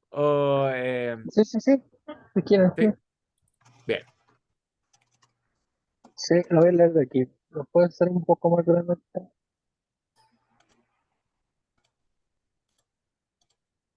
Gracias. Eh, gracias. Me han dado la vida. Estoy encerrada. Me di cuenta que no me di cuenta en qué momento pasó. Estaba bien agarrada a una pluma, esperando la hora de comer. Ahora estoy aquí en un caos plumario, sin una gota de vida para mamar, sin nada más que esperar la muerte. Por más que camino, no puedo salir de aquí. He encontrado el límite, pero no puedo traspasarlo. Una tela gruesa me aprisiona. Por más que la muerdo, no puedo salir. Creo que es el fin. Moriré aquí. Siento mi cuerpo cada vez más delgado por la falta de comida. Desaparece sin más. Desapareceré sin más. Me volveré polvo. Las plumas se mueven. El espacio se hace más pequeño. Siento mucho calor. Muy reconfortante. Es la vida que vino a mí para alimentarme. Busco entre la masa blanca. Me acerco al ser que me dará su savia. Lo siento. Respira. Siento su palpitación. Me acerco a la tela. Casi puedo tocar su piel. Trato de romper la pared blanca, pero solo mis colmillos la traspasan. Me empujo hacia la vida y chupo. Siento la sangre recorrer mi boca. El sabor es especial, dulce, suave, cálido. Nunca había probado algo parecido. Tengo que saciarme. No pasaré hambre de nuevo. Comer y comer todo lo que pueda. Hay que tener reservas para los días que ya no tenga nada. Me quedé dormida. Era tan placentero que me dejé llevar. Sin embargo, la vida se ha alejado de nuevo. El y la soledad me invaden otra vez. Ya no tengo hambre, pero no sé cuánto dure esta sociedad. Busco entre las plumas, busco entre las plumas debe de haber algo, una salida a la libertad, pero nada. Sigo aquí, abandonada a la muerte, a mi suerte. Ahí está de nuevo, el calor, dulce sangre. Me acerco, busco las palpitaciones y me aferro a ellas con mis colmillos. Encontré una buena vena. Siento el torrente de sangre pasar por todo mi cuerpo. De nuevo, me quedo dormida. Así pasa el tiempo, la vida llega y se va. No me puedo confiar. De un día a otro puedo perderlo todo. Seguiré comiendo. La suerte me ha sonreído. La fuente de alimento se ha quedado aquí. No se ha movido en mucho tiempo. La sangre ya no es tan suave y deliciosa como antes, pero comida es comida. Llevo días aferrada, chupando, queriendo sacar hasta la última gota. Quiero tener reservas hasta que y dé la forma de salir de aquí. Lo que me temía. La fuente se apagó. Sentí como la sangre se fue espesando, enfriando, perdiendo todas sus propiedades. Un día se fue sin más. Así pasan horas hasta que siento un leve calor. Me palpan, siento cómo me tocan, me revuelco buscando la fuente. No la encuentro. Un pequeño grito me pone alerta y me quedo quieta. No veo ni una pata. Me cargan. Siento que mi estabilidad se tambalea. Siento de nuevo esa sensación de volar. La falta de gravedad que experimentaba cuando vivía en el cisne, y este se levantaba en el cielo. Probablemente me lleven a otro lugar sin mi consentimiento. Es el destino de una presa como yo. No puedo tomar decisiones ni de mi propio cuerpo. Me dejan en paz. El viaje fue corto. Me colocan sobre una superficie fría. Una luz intensa brilla a través de la pared de tela blanca. El brillo se hace cada vez más fuerte. Un pequeño cuchillo hace un orificio en mi pared, en mi cárcel. Me van a liberar, por fin seré libre. Me retuerzo de felicidad mientras el filo hace su trabajo. Todo culmina con una explosión de plumas. Mi cuerpo las empuja hacia afuera. Veo mis patas moverse con emoción mientras las plumas me rodean. Es como si el tiempo fuera lento. La explosión cesa y miro a dos criaturas paradas frente a mí. Me miran con asco y repulsión. El ser más pequeño grita con terror y se cubre los ojos. El otro empieza a llorar y me mira con odio. Toma el cuchillo que me había liberado y lo entierra en mi pequeño cuerpo. Siento mis órganos derramarse. Mi reserva de comida empapa todas las plumas. Mi cuerpo se desvanece. El ser sigue acuchillando con odio. Mi pequeña cabeza da tumbos aquí y allá. Se desprende de mi cuerpo y se aleja sin control.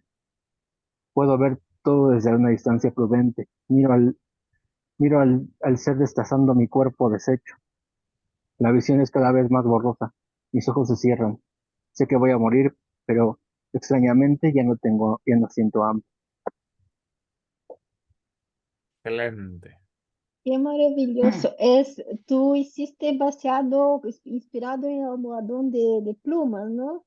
Sí, sí, de Y Quiroga. sí, mire, cuando les pedí que hicieran sobre un cuento, pensaba justamente en ese efecto, como que cuando uno cambia de perspectiva, de un lado, el horror que vemos en el cuento no parece, parece distinto y tú lograste penetrar en la mente de ese monstruo y ver desde su perspectiva de que está atrapado, ¿no? Ahí hay lo que era terror en uno, es alimentación desde su perspectiva y a la vez él está atrapado ahí, ¿no? Era justamente esa idea de cómo eh, lo que parece monstruoso es monstruoso porque nosotros vemos desde nuestra perspectiva y cuando se cambia para esa criatura no es y puede surgir otras visiones y otras fuentes de horror y de miedo. En el caso de estar atrapado y en el caso de que se le va su fuente de alimento, ¿no? Y muchas gracias, eh, este tipo de reflexión que me gustaría que tuviéramos. Entonces, gracias, Osvaldo, por tu cuento. Excelente, muchas gracias. Jorge, perdón, Néstor. Néstor, habíamos dicho sí. No sé si estás listo con el tuyo. Oye, ya está subido y de hecho 2 veces, no sé por qué en tu carpetita no se ve. Ahora sí lo veo. Ya se ve ahora sí. Eh, Sí, ahora sí, ahora sí. ok, va. Entonces,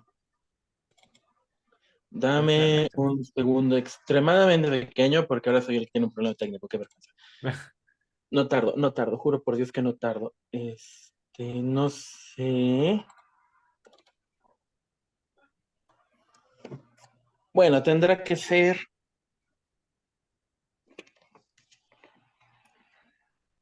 Siguen ahí, ¿verdad? No me desconecté. No, No, Ok, entonces tendrá que ser a la mala. Tendré que leerlo sí o sí en mi celular, con el permiso de todos.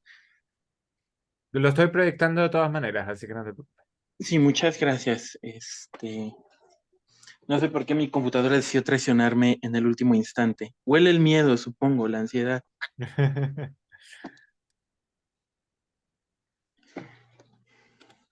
Ya. Ahora sí. La sangre de Quiroga.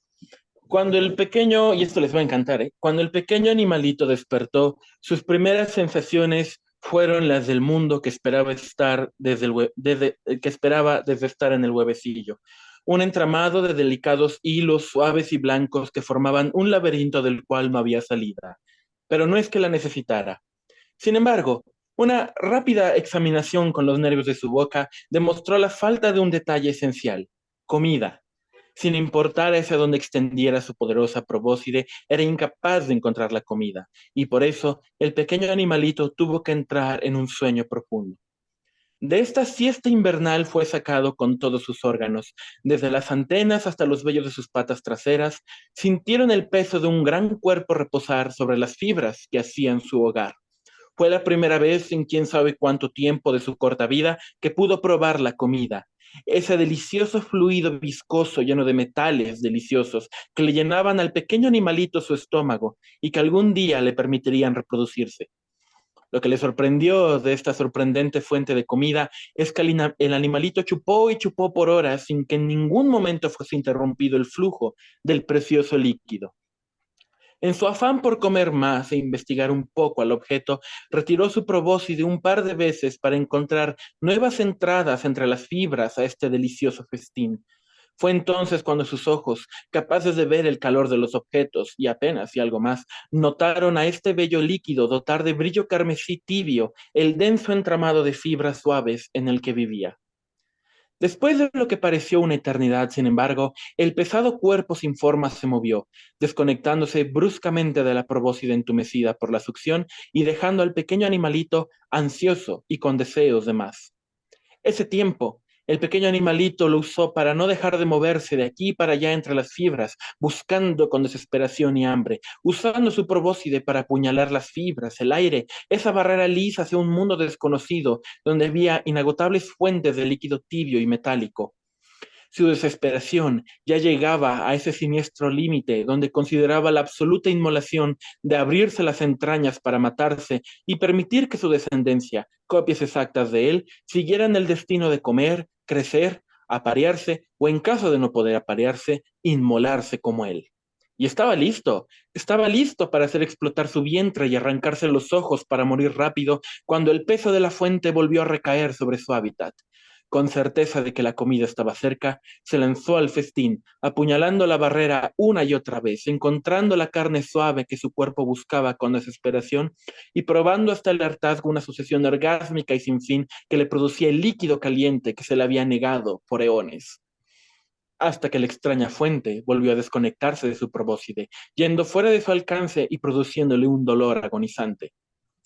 Por varios lapsos enormes de tiempo, este ciclo se repitió. El pequeño animalito sentía el peso detrás de la barrera, comía, se extasiaba, veía la cara de Dios, pero cuando la fuente de su alimento sagrado se desvanecía, el dolor y la locura consumían sus primitivos sentidos de la existencia y el insecto se revolcaba, se movía, daba vueltas, golpeaba su vacía estancia hasta considerar el suicidio justo a tiempo para que el cuerpo pesado reapareciera y una nueva ola de placer se extendiera por todo su sistema, mientras sus muchos estómagos se le hacían más y más grandes. Y entonces llegó un punto donde no hubo más interrupciones y comió todo lo que quiso. Y el pequeño animalito, que ya no era pequeño, se volvió tan grande y tan idiota que su drogado cerebro ni siquiera se dio cuenta cuando el cuerpo pesado donde extraía su comida desapareció por última vez. Su cerebro aún estaba alucinando con la fuente infinita de comida cuando un inesperado objeto brillante, plano, afilado, entró por la barrera lisa que lo separaba del mundo. No vio nada más, porque el flashazo de luz solar que vio por primera vez era tan caliente para sus sentidos, ahora más agudizados por su anormal tamaño, que los ojos se le quemaron al instante. Emitió un chillido agudo, un grito que ni siquiera él sabía qué podía hacer con los muchos órganos que componían su boca y probóscide. Se arrepintió pronto, porque a través de su olfato, el único sentido que le quedaba y que estaba potenciado por los millones de vellos de su cuerpo, pudo sentir la presencia de dos figuras altas, pesadas, colosales, que en su interior estaban llenas del precioso líquido. Gracias. Muchas gracias. ¿Cuál fue el cuento que inspiró? También es Quiroga. También El de título, de hecho, trae mira, tremendo spoiler porque es la que sangre de Quiroga.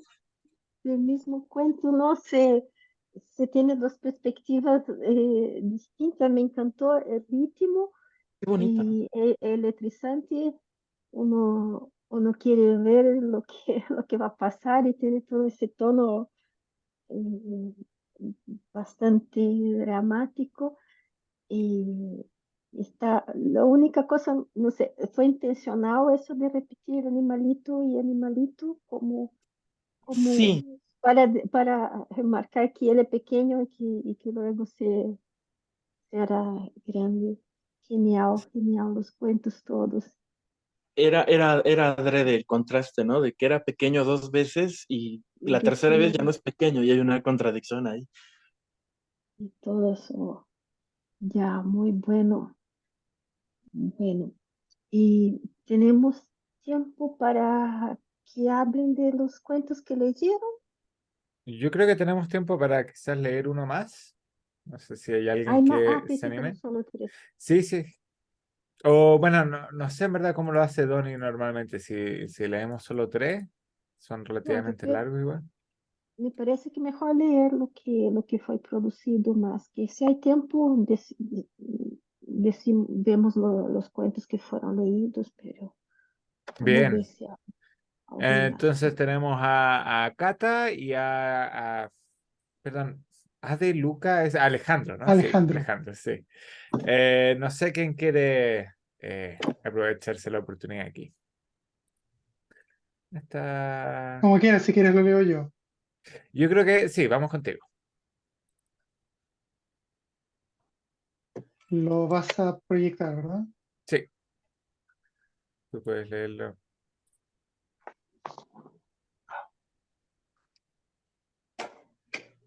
Ok. Esto está basado en una historia de La Torre Oscura de Stephen King.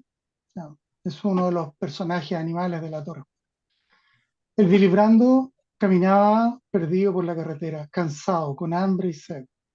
Estando a punto de fallecer, el animal vio a la distancia una fogata. En ella, una pareja de jóvenes conversaban alrededor del fuego. El olor a comida lo invitó a acercarse hasta que, bueno, hay un error ahí, pero hasta que a 2 metros del grupo lo vieron. Era una mezcla entre mapache y marmota con algo de perro pacho. El fluctuante destello del fuego daba al animal un aire siniestro. Con tímidos pasos se acercó un poco más. Acho, dijo avanzando otro paso mientras su lengua caía hacia un lado goteando la poca agua que le quedaba en el cuerpo. Acho, repitió. Un grito de mujer lo hizo retroceder, pero el hambre y la sed eran más fuertes y dio otro paso. Entonces se levantaron buscando alrededor por si el animal era parte de una jauría. No vieron nada. El cambio de perspectiva redujo la impresión inicial. Si bien era un animal grande, no superaba a un labrador. La mujer tomó un plato hondo y lo llenó con agua. Se acercó al Billy Brando y se lo dejó a 1 metro. El animal, con ojos agradecidos, se acercó al agua y la bebió. Acho, dijo moviendo el plato con la pata. Acho. La mujer volvió a acercarse con una botella de agua. Llevaba el dorso de la mano frente a ella para que la olfateara. Lo hizo y luego la lamió. La mujer volvió a llenar el plato con agua y el sediento animal la bebió completa. Acho, Acho, dijo colocando una pata sobre el plato y mirando con sus ojos lastimeros. Buen Acho, le dijo la mujer, parece que ya no tienes sed, entonces debes tener hambre. Fue a una de las tiendas y trajo las sobras de la cena. Acho, al ver la comida, movió emocionado su cola y se paseó entre las piernas de la mujer, emitiendo un sonido gutural, similar al de un gato que ha fumado por muchos años. Ese fue el inicio de una relación que cambiaría la vida de los jóvenes y también la de Acho, quien se pegó a ellos como uno más del equipo. Una noche en la distancia se escucharon aullidos. No era Acho.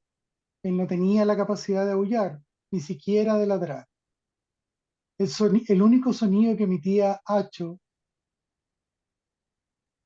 eh, los largos aullidos comenzaron a escucharse más cerca, poniendo en alerta al grupo y muy inquieto a Acho, quien caminaba alrededor del fuego mirando la distancia. De un momento a otro los aullidos cesaron, tranquilizando a la pareja, pero no a Acho, quien estaba cada vez más atento. ¿Crees que se fueron?, dijo la joven. Parece que sí, respondió mirando inquieto como su desconocida mascota se paseaba, pero Acho estaba intranquilo. No debe ser nada, vamos a dormir. Camino a la tienda, escucharon unos gruñidos, decidieron sus pasos para acercarse al fuego. Acho, Acho, dijo el animal, subiendo el volumen a medida que 4 lobos adultos se acercaban desde 4 diferentes direcciones. La pareja aterrada tomó un palo prendido de la fogata. Cuando ven a Acho, se pone delante. Ven, Acho, son lobos, no te acerques, dijo la mujer tratando de tomarlo. Pero el animal tenía otros planes. Los miró agradecido. Era probable que de no ser por ello, el Billy Brando hubiera muerto. Los lobos se miraron entre ellos. Ya habían atacado humanos, no iba a ser difícil, pero jamás habían visto ese animal. Sin embargo, su tamaño no iba a hacer ninguna diferencia. Pronto estarían comiendo carne fresca. Acho avanzó un paso hacia ellos, pero los lobos no se sintieron amenazados. Luego dio otro paso antes de gritar. Acho, iniciando una carrera hacia el lobo más grande, el que parecía ser el líder de la manada. Corrió con todas sus fuerzas. A los pocos metros de llegar, dio un salto y extrayendo sus garras retráctiles de 5 centímetros para dar un zarpazo bajo el estómago del lobo. Los intestinos del animal se abrieron camino hacia el suelo, pero antes de que pudieran tocarlo, Acho ya había vuelto al ataque, esta vez con su boca enorme y abierta que clavó en el cuello del lobo, mientras sus garras entraban por la carne. Pocos segundos después, el animal había muerto. Entretanto, los otros tres lobos se acercaron en posición de ataque, uno al frente, dos en la retaguardia. Habían perdido el interés en los humanos. La muerte de su líder requería venganza y fueron contra el Billy Brandon. Acho encogió sus uñas, se puso en posición defensiva, con sus cuatro patas pegadas al piso y las piernas levemente flectadas. Fue entonces cuando los lobos atacaron. Abrieron sus hocicos y sin ver galoparon hacia adelante.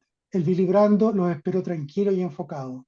Cuando estaban suficientemente cerca, corrió hacia adelante y golpeó el pecho del primer lobo, el cual se fue hacia atrás y botó a los otros dos, momentos que Hacho aprovechó para sacar sus garras y desgarrar los estómagos de todos ellos. Hizo lo mismo con sus gargantas.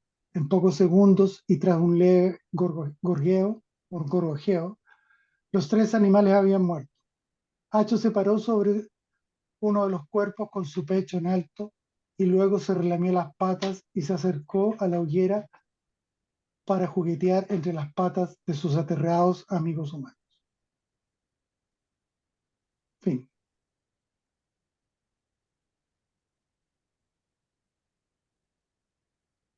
Yo creo que lo que se destaca ahí es cómo tú lograste trabajar con un, un animal eh, a través de esa repetición de hacho, con eso tú ya nos es un poco como hablaba de graphic novel, ¿no? Con ese lenguaje tú nos muestra él como un animal y hace con que nosotros nos importemos con lo que va a pasar con él. Eh, También, así como el cuento de Jorge, lograste crear solo con lo que normalmente pasa a animales, aunque este no sea un animal real, ¿no? Pero solo con las cosas que le pasan a los animales sin nada de fantástico, crearon una historia que emociona, eh, que hace que uno quiera saber lo que va a pasar. Entonces yo creo que es bien ese espíritu, ¿no? Que eh, se puede escribir historias con animales, haciendo cosas de animales, enfrentando lobos o enfrentando humanos, y que sean historias que conmueven, como sería una historia con una persona. Yo creo que captaron bien, o ya lo tenían, o no tienen bien ese espíritu de cómo manejar una historia con animales. Felicitaciones. Gracias. Bien, y con eso nos quedan 5 minutos, Lani. No sé si quieres hacer un comentario general o si queremos aprovechar a dar un rápido vistazo al cuento que nos falta de Cata. Pero Cata creo que no está aquí, ¿o sí? ¿No? Ah, no, ahí está, ahí está, ahí está. Está muteada. Entonces vemos el cuento. Es que la autora aquí está, no sé si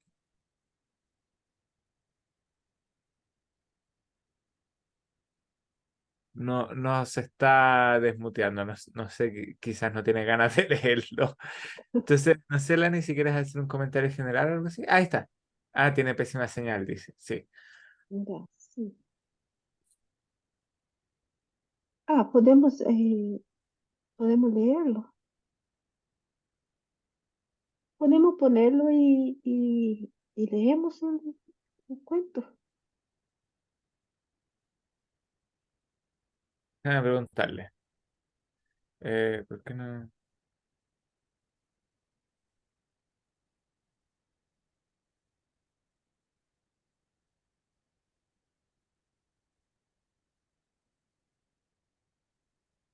Sí, ya había dicho que sí podíamos ¿Sí? leerlo. Ah, bien, bien, bien. Entonces lo proyecto yo. ¿Quién tiene una linda voz que quiera leerlo? Porque la mía, la verdad es que es casi inaguantable. Yo lo leo, Bien, pero no lo estoy viendo, en verdad. ahora sí. Ya, perfecto. ¿Lo puedes ir bajando tú mediante lo voy leyendo?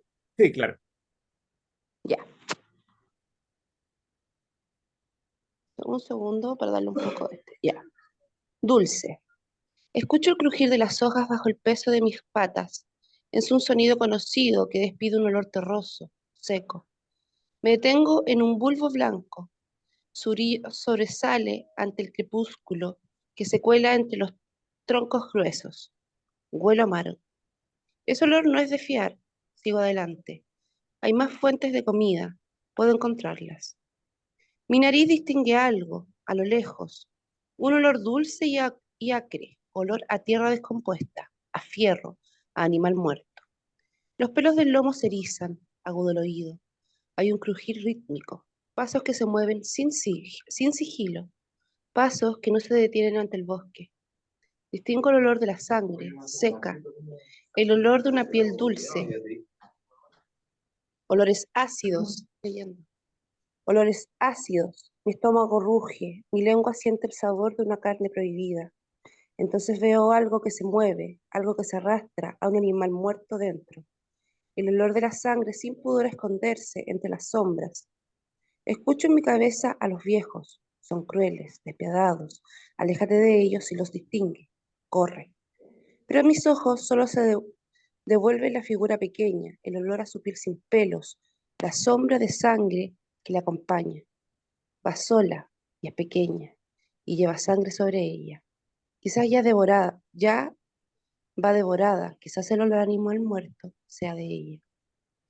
La observo, lleva bulbos de colores en las manos, huele demasiado dulce.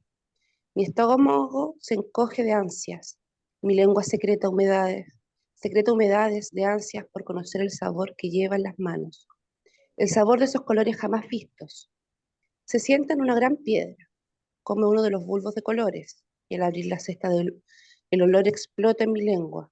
Huelo bayas, algunas frutas, algo dulce y empalagoso que contrae mi hambre.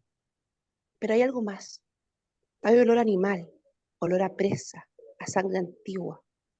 Se levanta de la piedra, deja un bulbo en el camino, tan cerca que siento que puedo saborearlo.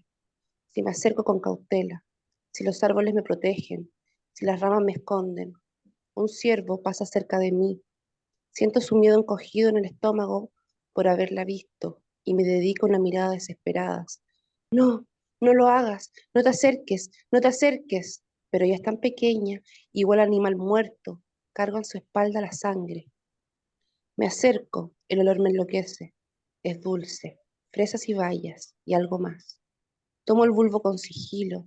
Mi lengua explota de esos sabores desconocidos. Levanto la mirada. Ella me mira. Sus ojos del color del sol se encuentran con los míos y se agacha con otro bulbo entre las manos. Silba, una, dos veces. No distingo ataque, ni sudor, ni intención. Me ofrece otro bulbo. Vuelve a silbar. Ven, come, no te haré daño. Debe pensar que soy un perro. Agazapado, con el estómago rugiendo, me acerco a su mano y tomo el bulbo. Ella sonríe. Buen perro. Se adelanta varios metros mientras paladeo el sabor de las frutas, el dulce, pero mi nariz sigue oliendo la sangre vieja en sus ropas. Anda, acompáñame, así no me atacarán los lobos. Y llama a su lado como si fuera su perro. El olor, el olor, la sigo. Llego a su lado y acaricio mi cabeza. Buen chico. Abre su canasta y me ofrece otro bulbo. Los olores intoxicantes de sus bulbos manejan en mi cuerpo. Es inofensiva, me digo. Es tan pequeña. Podría derribarla si fuera necesario. Confío en mis instintos. Nos adentramos en el bosque. Los árboles se oscurecen a nuestro camino. Ella me mira y sonríe. Acaricia mi cabeza. Se siente bien su contacto. No está nerviosa. Confía en mí. Toma una rama de un árbol y la lanza. Anda, ve por ella, dice. pero me quedo en su lado sin comprender, y ella muestra sus dientes, pero no hay olor a ataque, su cuerpo despide olor dulce. Está sonriendo. Doy saltos a su alrededor y ella sonríe. Buen perro. Distingo olores nuevos, hojas quemadas, madera, más aromas dulces. Estamos llegando, me dice. ¿Puedes subir un poquito, por favor? Sí, Como adivinando mis pensamientos. Ay, no va, sé. me perdí. Hojas quemadas. Sí, ahí. Distingo olores Sí. nuevos, hojas quemadas, madera, más aromas dulces. Estamos llegando, me dice, como adivinando mis pensamientos.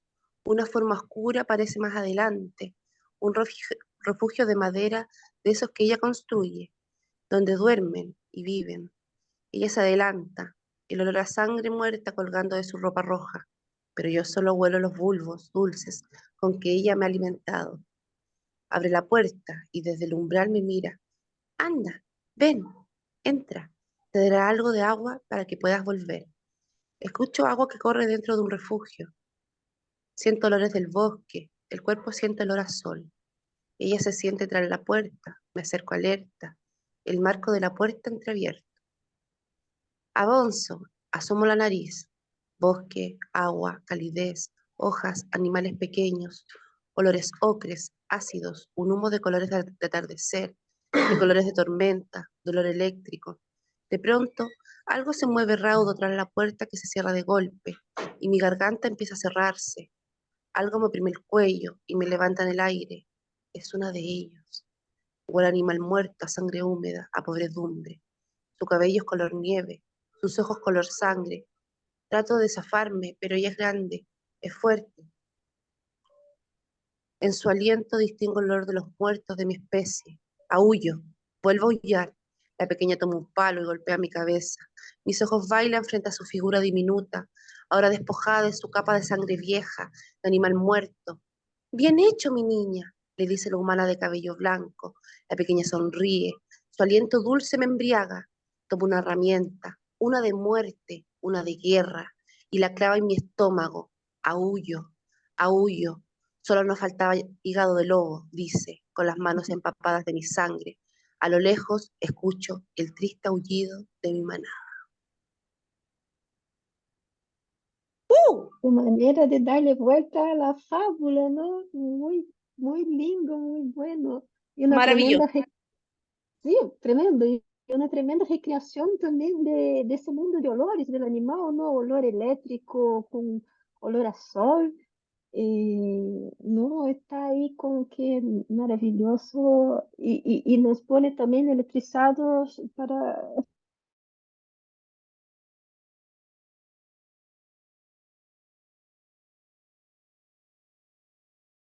eso, ¿no? Como la verdad acabamos viendo. Entonces creo que sería eso. Muchas gracias por sus historias maravillosas y, y por la sesión. A todos, muchas gracias. Muchas Hay que sacar gracias una a fotito. todos. Muchas gracias a ti. ¿Cómo? Hay que sacar una fotito, siempre. Sí, sí, hay que sacar una fotito. Veamos. Ahí estamos Yo todos. creo No que sé si alguien quiere activar su cámara. No, no sé cómo sacar una foto. A ver, nunca he tenido que hacer eso. Toma un print de pantalla. Ah, sacar un pantallazo. No, creo que hay un. Una teclita llamada IMP, Imprint Pant.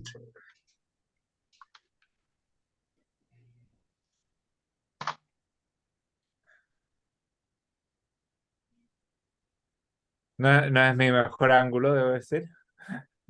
A ver si podemos sacarnos fotos. Ah, espera. Ah. Ya, sonrían.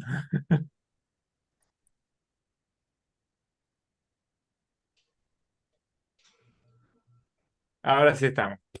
Ese está mejor. Muchas gracias, Lani. gracias, Gracias a gracias a todos. todos. Muchas gracias a todos. Nos vemos. Cuídense. Linda Cuídense. noche. Gracias a Linda todos. semana. Chao, Feliz chao. Que noche. estén bien.